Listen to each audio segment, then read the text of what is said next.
Students, today's topic is WBC, white blood cells. क्या होती हैं WBCs और ल्यूकोसाइट्स भी बोलते हैं हम WBCs को।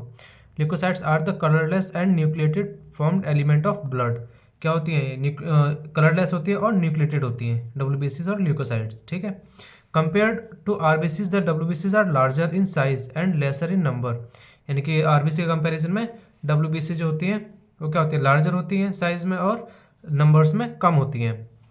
These cells are important because of their role in defense mechanism of body and protect the body from invading organisms। ये सेल्स क्यों इंपॉर्टेंट हैं? क्यों इंपॉर्टेंट होती हैं? क्योंकि इनका जो रोल है डिफेंस मैकेनिज्म में बॉडी के, यानी कि बॉडी को फॉरेन पार्टिकल से प्रोटेक्ट करके रखती हैं।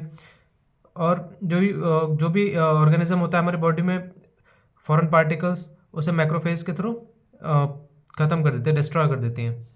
अब बात करते हैं क्लासिफिकेशन की। क्लासिफिकेशन दो टाइप का होता है, ग्रेन्युलोसाइट विच हैव ग्रेन्यूल्स, यानी कि इसमें ग्रेन्यूल्स होते हैं। ए ग्रेन्युलोसाइट्स जिसमें ग्रेन्यूल्स नहीं होते। तो ग्रेन्युलोसाइट्स को 3 पार्ट में डिवाइड किया है, न्यूट्रोफिल, इओसिनोफिल एंड बेसोफिल। और ए ग्रेन्युलोसाइट्स को मोनोसाइट्स एंड लिम्फोसाइट्स। अब बात करते हैं स्टेन्स की, किस स्टेन में कौन सी सेल्स दिखाई देती हैं। न्यूट्रोफिल्स की बात करें तो इसमें एसिडिक स्टेन और बेसिक स्टेन दोनों चलते हैं। Eosinophils acidic stain, basophils basic stand.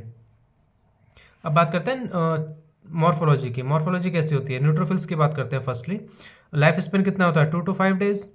Neutrophils which are known as polymorphs, इसे हम पॉलीमॉर्फ्स भी बोलते हैं, हैव फाइन और small granules in the cytoplasm. इसके साइटोप्लाज्म में ग्रेन्यूल्स, छोटे छोटे ग्रेन्यूल्स होते हैं।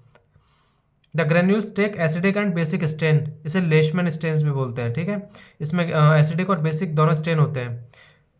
Contains acidic eosin and methylene blue, मतलब जो एसिडिक है वो क्या है? यूसिन, एंड बेसिक क्या है? Methylene blue.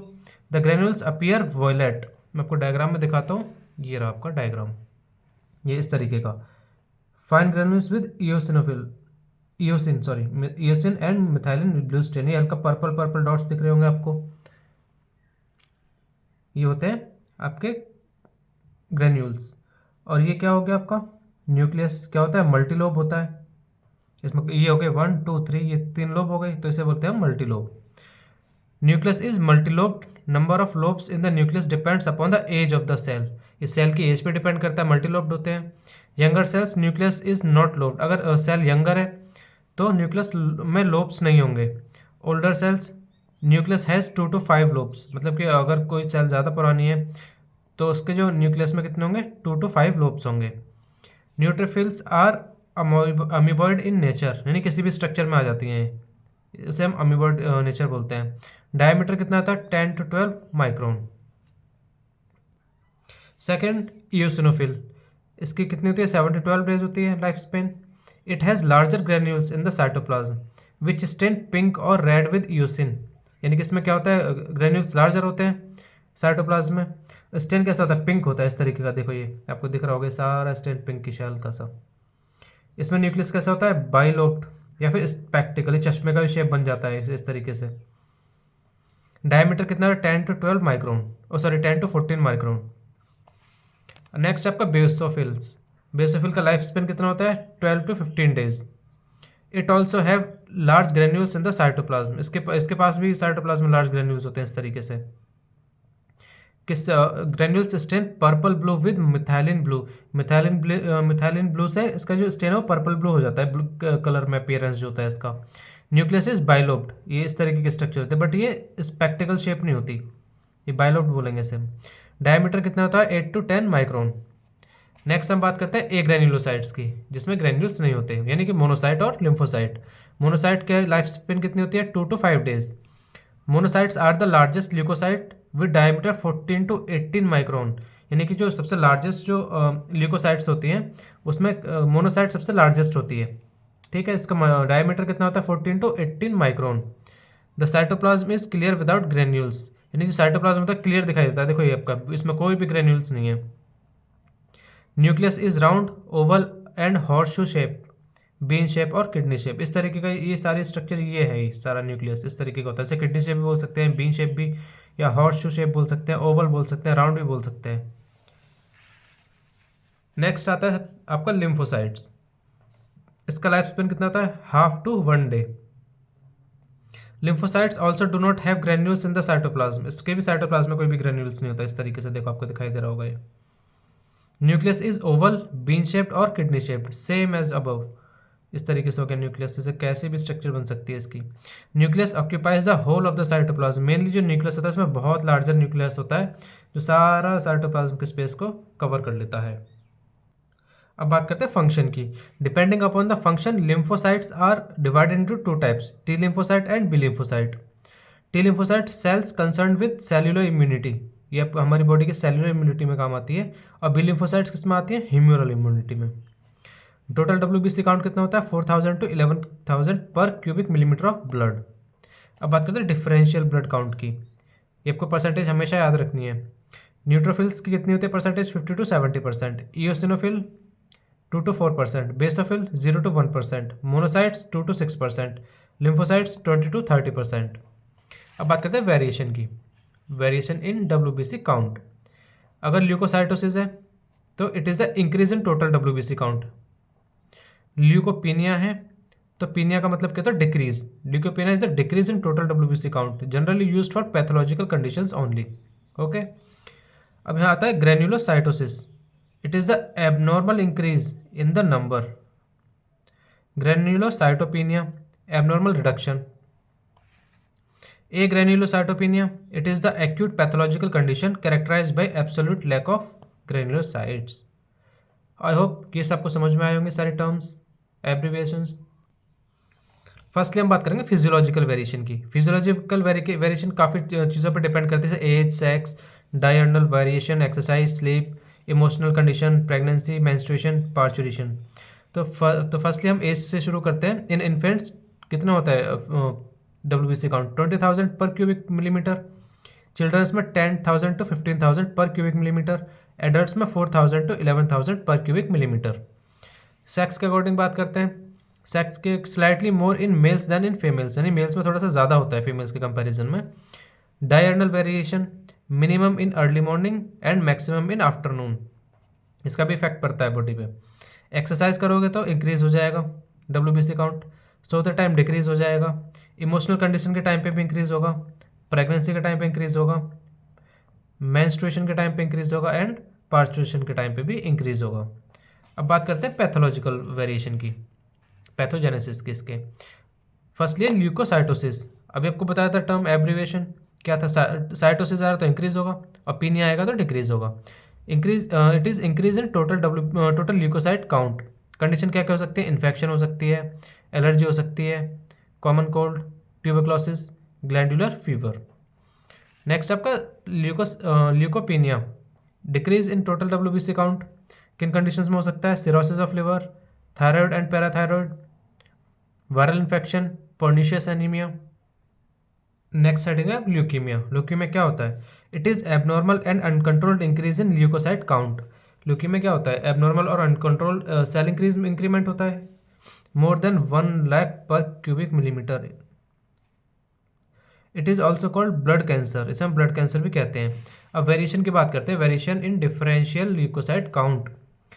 एक तरफ फीलिया है और एक तरफ पीनिया है। फीलिया में भी इंक्रीज होता है और पीनिया में डिक्रीज होते हैं, ये टर्म से याद कर लो। Firstly neutrophilia, increase in neutrophil count. किन कंडीशंस में हो सकता है? Acute infection, metabolic disorder, infection और foreign proteins, poisoning by insect venom, after acute haemorrhage. Next आपका neutropenia, it is decrease in neutrophil count. किन कंडीशंस में हो सकता है डिक्रीज? बोन मैरो डिसऑर्डर में, ट्यूबरक्लोसिस में, टाइफाइड में, विटामिन डेफिशिएंसीज में और ऑटोइम्यून डिसीज में। सेकंड आपका eosinophilia, it is increase in इयोसिनोफिल count. Asthma and other allergic conditions, blood parasitism like malaria, intestinal parasitism, scarlet fever. ऐसे आता है इयोसिनोपीनिया, इसमें क्या होगा? डिक्रीज हो जाएगा। कंडीशंस क्या है? Cushing syndrome, bacterial infection, stress, prolong administration of drugs such as steroids, ACTH and epinephrine. Third आपका बेसोफिलिया। बेसोफिलिया क्या हो गया? Increase in the basophil count. Conditions क्या क्या हो सकती हैं? Small pox, chicken pox, polycythaemia vera. ये आप प्रीवियस चैप्टर में आपको समझाया है मैंने। पॉलीसाइथेमिया वेरा में एबनॉर्मल इंक्रीमेंट होता है RBCs का। Basopenia, decrease in basophil count. Like urticaria होता है कि skin rashes, stress, prolonged exposure to chemotherapy और रेडिएशन थेरेपी। नेक्स्ट आपका monocytosis, increase in the monocyte count, किन कंडीशंस में हो सकता है? ट्यूबरक्लोसिस, सिफिलिस, मलेरिया, काला आजार। ऐसे आता है आपका मोनोसाइटोपिनिया, ये क्या हो गया? डिक्रीज इन मोनोसाइट काउंट, किन कंडीशंस में? Prolonged use of prednisone, prednisone is a corticosteroid, वो क्या करेगा? डिक्रीज कर देगा मोनोसाइट काउंट को। AIDS, chronic lymphoid leukaemia. Next आता है आपका लिम्फोसाइटोसिस, ये क्या होता है? Increase in lymphocytic count, conditions diphtheria, mumps, rickets, thyrotoxicosis, tuberculosis. इसी का अपोजिट आता है lymphocytopenia, decrease in lymphocyte, conditions AIDS, malnutrition, radiation therapy, steroid administration. अब बात करते हैं प्रॉपर्टीज़ की। प्रॉपर्टीज़ क्या क्या हो सकती हैं ब्लड की? डाई एपिडेसिस क्या करता होता है इसमें? Leucocyte squeeze through the narrow blood vessels, ये कंडीशन में क्या होता है? जो हमारे जो ल्यूकोसाइट्स हैं वो नैरो ब्लड वेसल से भी निकल जाती हैं। अमीबॉइड मूवमेंट, ये प्रॉपर्टी है ब्लड की। न्यूट्रोफिल की अमीबॉइड प्रॉपर्टी थी, मोनोसाइट्स की भी थी और लिम्फोसाइट्स की भी थी। Chemotaxis, it is the attraction of WBCs towards injured tissue. Phagocytosis, neutrophils and monocytes क्या करते हैं? फेगोसाइटोसिस करते हैं हमारी बॉडी में। अब बात करते हैं फंक्शंस ऑफ WBC की। फर्स्टली न्यूट्रोफिल, न्यूट्रोफिल यहाँ पे एक हेडिंग है सब्सटेंस सिक्रेटेड, और एक्शन क्या होता है सब्सटेंस सिक्रेशन का। तो न्यूट्रोफिल क्या सिक्रेट करता है? Protease, myeloperoxidase, elastase and metalloproteinases. इन सब का क्या काम है? डिस्ट्रक्शन ऑफ माइक्रो ऑर्गेनिज्म, यानी फॉरेन पार्टिकल्स जो होते हैं उसका डिस्ट्रक्शन। एक नेक्स्ट आता है इसका डिफेंसिन। डिफेंसिन क्या करता है? Anti microbial action, anti inflammatory, wound healing, chemotaxis. Chemotaxis क्या था? Attraction of WBCs towards injured tissue. Next आपका इयोसिनोफिल। इयोसिनोफिल क्या करता है? इयोसिनोफिल पेरोक्सिडेज सिक्रेट करेगा तो क्या करेगा? वो डिस्ट्रक्शन करेगा वर्म्स का और बैक्टीरिया का। मेजर बेसिक प्रोटीन क्या करेगा? Destruction of worms. Eosinophil cationic protein क्या करेगा? न्यूरोटॉक्सिक एक्शन है उसका। इंटरल्यूकिन 4 एंड 5 ये क्या करेगा? एक्सेलरेशन ऑफ इन्फ्लामेटरी रिस्पॉन्स या फिर डिस्ट्रक्शन ऑफ इन्वेडिंग ऑर्गेनिज्म। अब आता है बेसोफिल।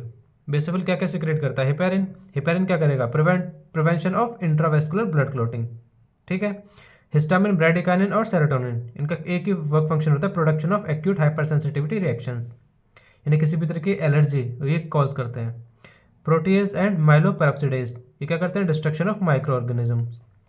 इंटरल्यूकिन 4 क्या करेगा? Acceleration of inflammatory response, destruction of invading organisms. Inflammatory response को बढ़ा देगा, क्यों? क्योंकि आपके बॉडी में ऑर्गेनिज्म इन्वेड कर चुका है। नेक्स्ट आपका मोनोसाइट। मोनोसाइट क्या सिक्रेट करता है? इंटरल्यूकिन 1 क्या करेगा? Acceleration of inflammatory response obviously. Colony stimulating factor क्या करेगा? फॉर्मिंग ब्लास्टोसाइट्स, जिससे इसकी सिंथेसिस होगी। प्लेटलेट एक्टिवेटिंग फैक्टर क्या करेगा? Aggregation of platelets. कीमोकाइंस क्या करते हैं? कीमोटैक्सिक। कीमोटैक्सिस क्या था?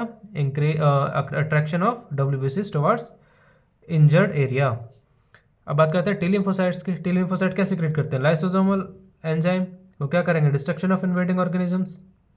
Tumour necrosis factor, necrosis of tumour और प्रमोशन ऑफ इन्फ्लामेशन। कीमोकाइंस क्या करेंगे? कीमोटैक्सिक। नेक्स्ट लास्ट है आपका बी लिम्फोसाइट, ये क्या सिक्रेट करता है? इम्यूनोग्लोबिन्स। इम्यूनोग्लोबिन क्या करते हैं? Destruction of invading organisms. Tumour necrosis factor secrete करते हैं, वो क्या करेंगे? Necrosis of tumour and activation of immune system. Last है आपका कीमोकाइंस। कीमोकाइंस क्या करेंगे? कीमोटैक्सिस। कीमोटैक्सिस क्या होता है? Attraction of WBCs towards injured area. ये था आपका WBC chapter. Thank you so much guys.